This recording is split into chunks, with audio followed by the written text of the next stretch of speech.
The time is now. Welcome back to the Time is Now podcast. Thank God we could be here together today. On this podcast, we speak to entrepreneurs from all industries and figure out what makes them tick, where they came from, what business means to them, and how they achieve success. I'm Dr. Slava Shut, a doctor of physical therapy, serial entrepreneur, and your host. I'm very happy to introduce our special guest today, Tatiana Chamorro. Tatiana is a seasoned entrepreneur with over 10 years of experience in the branding and marketing space. She is the owner of Hite Digital Dallas and co-founder of Hite Corporate, where she leads Hite's creative team. Tatiana was recently awarded Top 20 Women in Advertising by the American Advertising Federation of Dallas, and her mission is to grow people and support minorities to become successful business owners. Wow, let's get into it. So tell us about your journey, how everything got started. As a little girl, you probably want to be a princess or this or that. And then you're an advertising queen, like marketing. And that's probably not the first dream little girls have, right? So how did everything get started? Tell us about you. Please plug yourself away. I grew up in Nicaragua. I'm originally from Nicaragua in Central America. And I think I'm different from other little girls because I did have dreams of like something that was very obvious for me is I wanted to get married and be a mom. But I always had this dream of like having a leadership role, whether that was like starting my own business or becoming president, just like these different types of like ideas that in reality were just a reflection of me wanting to pursue something in leadership, right? And so it started since very young. I've always been very entrepreneurial. My husband and I moved to Texas about 8 years ago, and we've been here ever since. We have two children, a 10-year-old and a 4-year-old. And our 4-year-old was born here. So now we feel like we're native Texans, right? And so it's been quite a journey that really changes throughout the path of things that we weren't planning or expecting, such as living here. All of our family still lives in Central America, except for my sister who recently relocated to Boston. So really, I think the most identifiable part of our journey has been that it's not planned. And I'm a planner, right? So just being okay with that shift in plans. What got you into marketing? How did you pursue the marketing specifically? Because you sound like a business owner, you're a go-getter. It's not easy to move into another country with children and starting with, not a lot. So what directs you to marketing? Yeah, that's a great question. So I did my undergrad in visual communications, and then I did a master's in marketing. And so essentially, my master's in marketing was more around like strategic marketing, thinking about, doing SWOT analysis and thinking about more into the in-depth of the analysis and research and R&D of marketing for businesses, right? Creating business models and plans that took into consideration demographics and going more in depth into that side. But I am a creative at heart. Like I said, my undergrad was in visual communication. So I initially was a designer myself, and I've always been an artist. I love painting. I've always been have a love more towards like the fonts and colors and all these other types of avenues in business, right? And so when I launched my business in 2020, one of the first things that I wanted to do was start a business in branding. And here's the thing, as a business owner, yes, you need to lead your business with passion, but you also need to consider what does your business look like 3 years from now, 5 years from now, or 10, and where am I going, right? And so I knew that I wanted my business to scale. And I also knew that I wanted to help others. And with branding, it's so hard to quantify the impact of branding. Today, I cannot come to a business owner and give them numbers on how redesigning their logo is really going to impact the bottom line of their business, right? And so one of the things that I want to solve in my lifetime is that, because I do believe that redesigning and having conceptualizing, right, your vision and mission into a visual aesthetic of your business will increase the value of your business and then also help you grow. But I want to make sure that that's like quantifiable. So one of the things that I learned in my master's was Well, business owners, as business owners, we need to take care of the business, and we need to make sure that when we're doing that, we're investing our money in things that are obviously going to give us a return on investment. And so it's much easier to see that in digital marketing. And that's why then I honed into digital marketing. And as a second avenue, or let's call it like a support system to my digital marketing strategies, we help our clients begin in the brand messaging. So one of the beautiful things of what I'm doing now is that I co-founded in our Hite Corporate offices, the Hite Creative section, which comes in and supports clients in building like these brands, the logo, the brand manual, the website. But then in the same Hite Corporate entity, we have our digital marketing section. And so whenever that client is ready, we move them into digital marketing. I believe in a couple of years, when we have enough data, we'll be able to quantify the impact of branding, because we'll be able to compare the clients that began in the creation of a brand and then went on to digital marketing and those that didn't, and see which one had better results. I could solve that for you really quickly. And I'm going to tell you, the ones that branded well and listen to a professional like you are doing much better than the people who slap some things together and have zero branding or even very little branding. You hit the nail on the head. The problem with some of the business owners, and that's going to lead into my next question, is sometimes they don't listen, right? They believe they are the creative being of their company. That's it, what they believe, and they don't listen. So if they listen to really truly creative people, they would have found out the color, this, that, all these factors have research behind them. And in some fields, some colors and symbols actually reflect better than others in a particular brand. So it's true. And unfortunately, some don't listen. So take us to the world of dealing with all these business owners all across the country, and tell us some of the good, the bad, and the ugly of working with some of these different business owners on this particular field. Wow. Okay. I would say that the hardest part of working in a field like design and digital marketing is that most people think they understand and they know what they want, and two, how to do it. So for example, like you said, in branding specifically, everything should have a meaning, right? And so having that since the beginning of your business will allow you to have better results, because then when you're going out and promoting your brand, you're doing it intentionally, right? Because you invested in it since the beginning. Now, in the other side of it, we have digital marketing and the strategies that are like Google Ads, SEO. And so I think the hardest part of it has been fun fact, digital marketing is an industry that doesn't have any limitations or any policies around it. And so you could potentially hire someone tomorrow to do digital marketing and they not know anything about it, and you'll just lose your money. There's nothing that protects, business owners. And so it makes it very hard to come into this field where people are doing it in ways that they shouldn't be done, where, like not even Google tells you how to do SEO on your website. So marketing agencies need to come up with like this secret sauce on how to allow websites to rank higher. And that needs to be changing every year because Google changes every year. So explain that to a business owner and then also build the trust that you are doing it well over everyone else, right? And so I think the conversation has been harder or tougher to have with business owners because you got to build the trust first, and especially those that are coming in already burnt by other marketing agencies are coming without trust, right?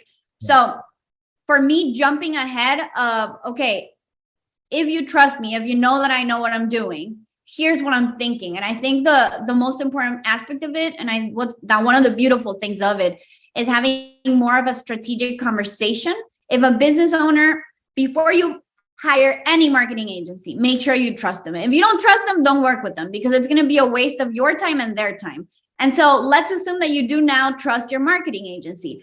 For me, it's important that we take advantage of that conversation, right? A marketing strategy is like tango dancing. Like we got to do it together. I got to understand your business goals. I got to understand how you want to achieve that. If I do bring leads, do you have a team that's answering the phone? If they're not, can we have an honest conversation about what that looks like instead of pointing fingers around, oh, the leads suck, And so I think that the hardest part of of being in the industry I'm in is being able to normalize conversations around strategy so that business owners are more open-minded and have a better use of their marketing agencies. With the changes since COVID, a lot of technology has grown. We've gone more digital, which some businesses it's helped. And we're finding out that sometimes coming back to the brick and mortar is actually even more beneficial to some industries. What do you see in the future? Where do you think everything is headed as far as digital marketing? Is there a different process that you see forthcoming in the leads department? Where do you see everything going? Yeah, I think as we see the world transitioning more and more online, or a combination between online and physical, it's going to be important to start feeling comfortable to be online and have more of a human face to your business. And so personal branding is really a huge component of businesses. But I also see kind of a disconnect between understanding what it means to be online, making sure that you are set up online the right way and that you're actually doing it accordingly, right? I even see businesses that I was doing a consultation the other day, and the business said, we ensure that you have a great insurance consultation with us. It's like what everyone's saying, we are top of the line in the industry. It's like, you gotta do more than that, because everyone now is online. Now it's not just a magazine ad, which, if you're in Wisconsin and the ad is in Texas, you don't know that everyone's saying that, or at least it's a little bit harder. But now you go online, and if everyone's saying that, you're really not differentiating yourself. And so I would say that having the human component into the brand, and then also being able to be more aware of what makes your business unique to stand out against everyone else that's trying to sell the same thing.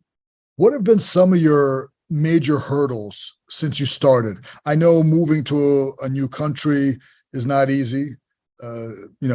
Texas, I love Texas, by the way, one of the normal states in the union. Of all the crazies, I'm in California, and I will gladly say it is not normal.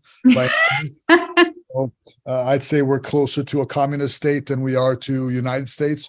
But that's my opinion. Okay.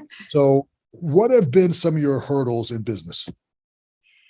So I think that I like to take challenges, and I love challenges. I love dynamic environments. I started my business in the pandemic, like a week after it started. And so there has been nothing normal about being a business owner for the last 3 years. I think the hardest part of it has been scaling as fast as we have seen the growth, because we weren't expecting it to be as fast.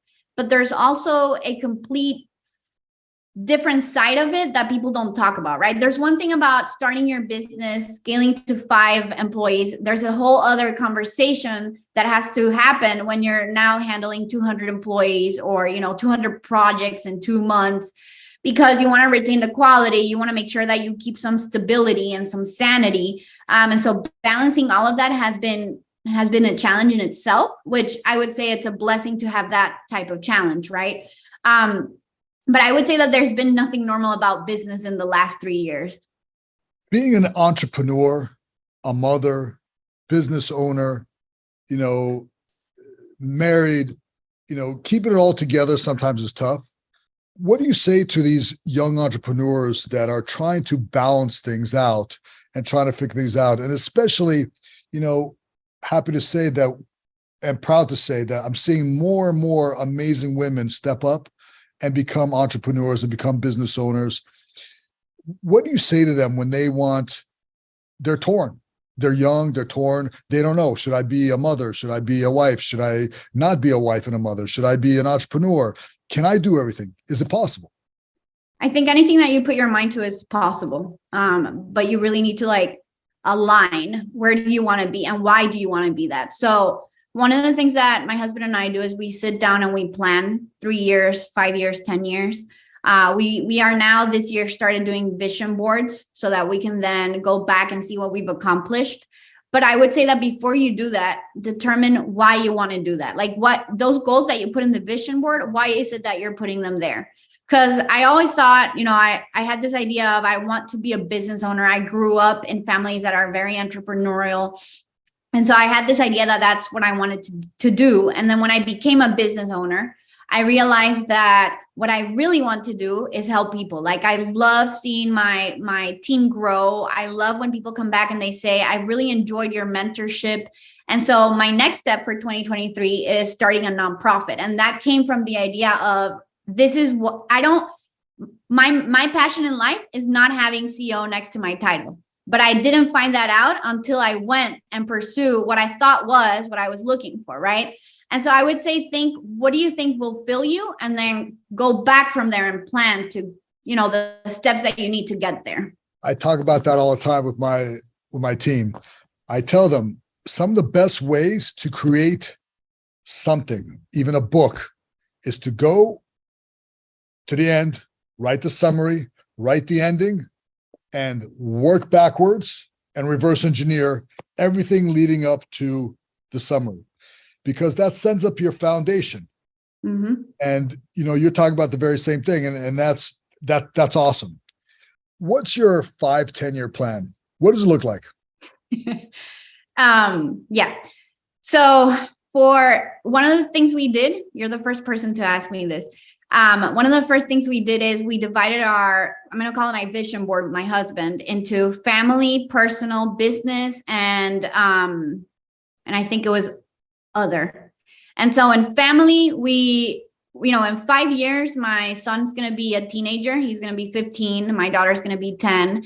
And so we wanted them to be in private school, Catholic private school. We wanted them to, we wanted to be having family dinners every night, go on walks. Like, we were just trying to create this structure, right? In personal, I wanted to start a nonprofit for women. I wanted to scale my business. And then I also we invest in real estate, my husband and I. And so we want to have our first apartment complex of 300 units. And then in personal and family, we want to have an Airbnb, 5 locations in the US where we want a vacation. And so invest in that, turn it into our Airbnb. I also want to start a university or a school, or have some form of scholarship. And this is just kind of like what I remember, right? But we've already accomplished a couple of the things I've mentioned. So we actually had dinner last week to kind of sit down. Okay, this is what we've accomplished. What does 2023 look like for us, right? So yeah. Very nice. So just to give you a clue about what it takes to start a university, a lot. There's a lot of bureaucracy behind a school. I've helped start programs in the medical field. And let me tell you, the bureaucracy, the red tape is astonishing. So depending also what state you're in, Texas might be easier, obviously, in California, but there's still a lot of governing bodies regarding schools. And if you're taking federal money, there's a lot going on with schools and credentialing and stuff like that. But starting a scholarship, probably a lot easier. So my recommendation, go that route first. And then if you like that, then go pursue the school. But real estate. Once again, it comes back, folks. You want to be an entrepreneur. You want to make passive money. It's tangible. You can see what's happening with crypto. You can see what's happening with the market. The first time ever in history of the United States, there's a stock called Amazon that actually fell $1 trillion in worth. Now, that is mind-blowing. That's a lot of zeros. I can't even fathom that zeros. That's a lot of zeros.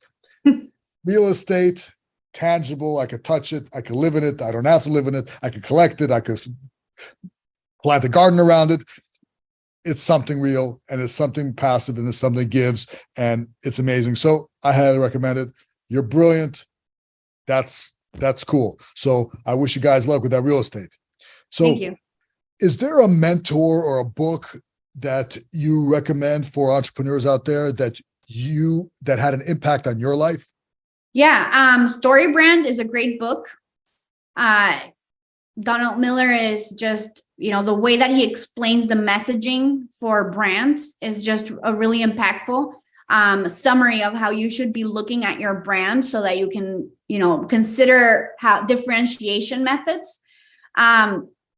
I love a lot of public speakers that are more motivational. Like, one of my favorite people is Sarah Blakely. I'm a huge fan of her.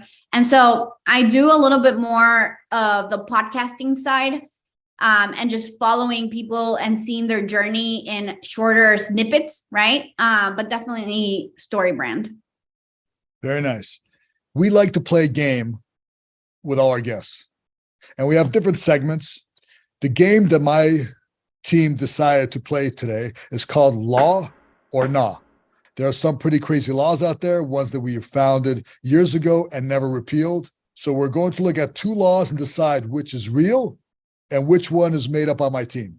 And this is going to blow your mind. I've played this game I don't know how many times, and I'm still mind blown which one is real. All right, you ready? Do it. All right, here's number one. In North Carolina, it's illegal to drink alcohol and play bingo at the same time.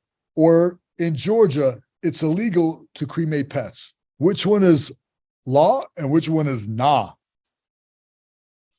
Okay, I'm going to say the one from North Carolina is law and the one for pets is nah. All right. Drinking and playing bingo's got to be okay. I mean, it's got to be okay. And North Carolina, come on, it's got to be okay. I'm going to go with you cannot cremate pets. Cremating pets is also should be okay. It should be, but in Georgia, why not? It may be illegal. How can you not drink and play bingo? I mean, have you seen those 9-year-olds? Bingo! And they're like drinking the sauce and everything. It's crazy coming up with a walker and collecting your money. I mean, you should be able to, pack it away and play some bingo. Which one is it? It's number one in North Carolina. It's illegal to drink alcohol and play bingo. Unbelievable. Oh! Unbelievable. Good job, Doc. I mean, that's mind-blowing. So it's made up that you can't cremate pets in Georgia. So if you're in Georgia, cremate away. Have a good time. All right, number two. In Wyoming, it's illegal to take a picture of a rabbit from January to April without an official permit. Or in Maine, you could be subject to a $5,000 fine for having a party on a boat. I'm going to go with the picture. So you believe it's a real law that you cannot take a picture of a rabbit from January to April. Let me tell you something. I am not going with logic in my answers. The first question was also not. I am going with the illogical answers because it's a game, and I've seen some crazy laws. You seem really competitive. I know you want to win this. I'm going to go opposed to you again because I need to catch up, and I believe that in Maine you could be subject to a fine, which is outrageous, also for partying on a boat. The real answer is in Wyoming, it's illegal to take a picture of a rabbit from January to April. Unbelievable. I mean, really? Like, so what I want to know is if you're a tourist and you come and you take pictures and you don't know, you're in trouble. Yeah. I mean, you may never get out of jail in Wyoming if you're like a avid rabbit picture taker. Like, you are in serious trouble. Don't even go there. Don't even hit to Wyoming if you plan to take a picture of rabbits, because you don't know what season it is. All right, here's a third one. In Indiana, it's illegal to eat fried chicken with silverware. Or in Florida, if you fall asleep under a hairdryer at a salon, you could be subject to a fine. I'm gonna go with the Florida one. Yeah, I am too. I have a feeling in Florida you don't want to fall asleep in anywhere like that. What's going to happen? I have a feeling people have falling asleep, and that's why that law is there. What's the answer? The real law is in Florida.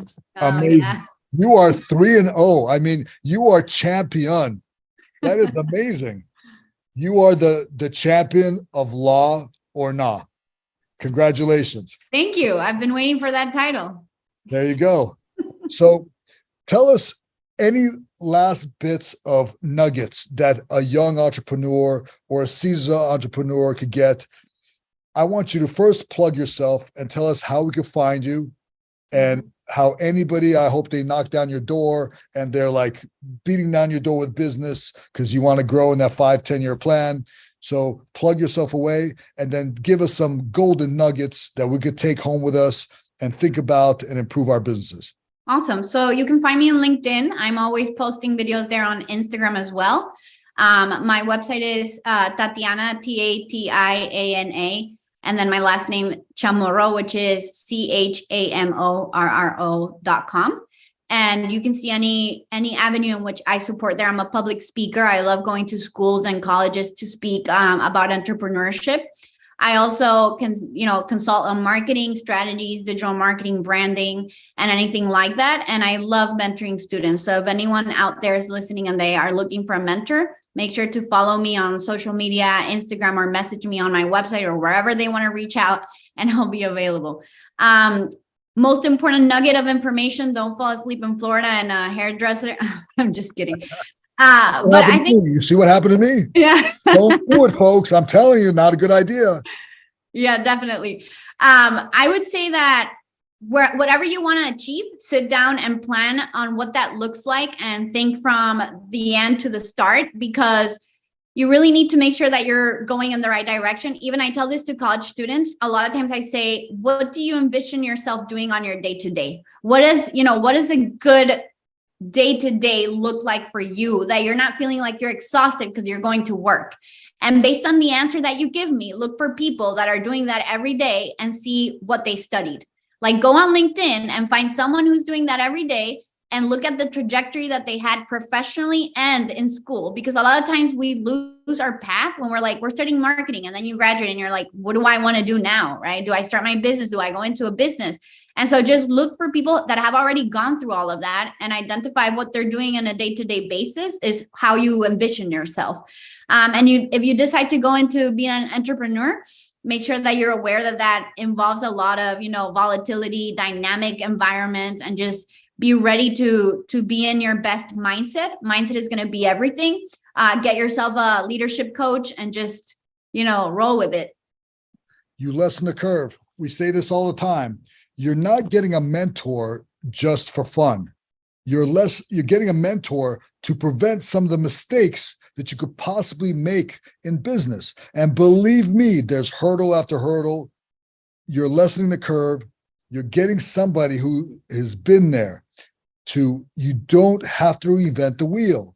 You do not have to be the next Elon Musk to be successful. You do not have to have the absolute creative. No one's done it before on the planet. In the history of mankind, no one's done it. If you have that, fantastic. That's great. But most of us are just branding something that's been done just in a new way for yourself. It doesn't have to be brand new. So remember that, folks. Get a mentor.